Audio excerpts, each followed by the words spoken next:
Good morning. Picking back up in the book of Numbers, chapter 9, let's pray.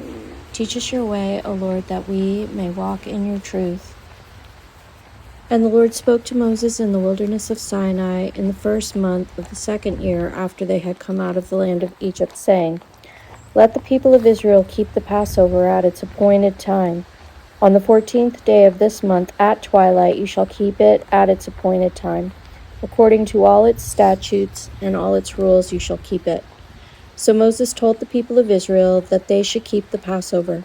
And they kept the Passover in the first month on the 14th day of the month at twilight in the wilderness of Sinai, according to all that the Lord commanded Moses.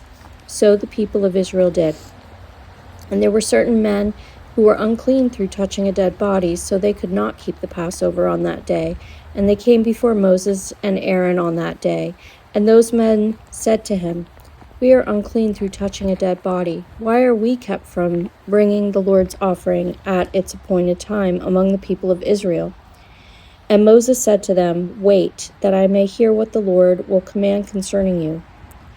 The Lord spoke to Moses, saying, Speak to the people of Israel, saying, If any one of you or of your descendants is unclean through touching a dead body, or is on a long journey, he shall still keep the Passover to the Lord. In the second month, on the 14th day at twilight, they shall keep it. They shall eat it with unleavened bread and bitter herbs. They shall leave none of it until the morning, nor break any of its bones, according to all the statute for the Passover, that they shall keep it.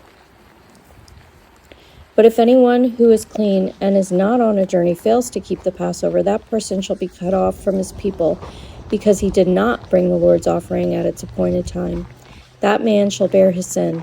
And if a stranger sojourns among you and would keep the Passover to the Lord according to the statute of the Passover and according to its rule, so shall he do. You shall have one statute, both for the sojourner and for the native. On the day that the tabernacle was set up, the cloud covered the tabernacle, the tent of the testimony. And at evening it was over the tabernacle like the appearance of fire until morning. So it was always. The cloud covered it by day, and the appearance of fire by night. And whenever the cloud lifted from over the tent, after that the people of Israel set out. And in the place where the cloud settled down, there the people of Israel camped. At the command of the Lord the people of Israel set out, and at the command of the Lord they camped. As long as the cloud rested over the tabernacle, they remained in camp. Even when the cloud continued over the tabernacle many days, the people of Israel kept the charge of the Lord and did not set out. Sometimes the cloud was a few days over the tabernacle, and according to the command of the Lord, they remained in camp. Then according to the command of the Lord, they set out.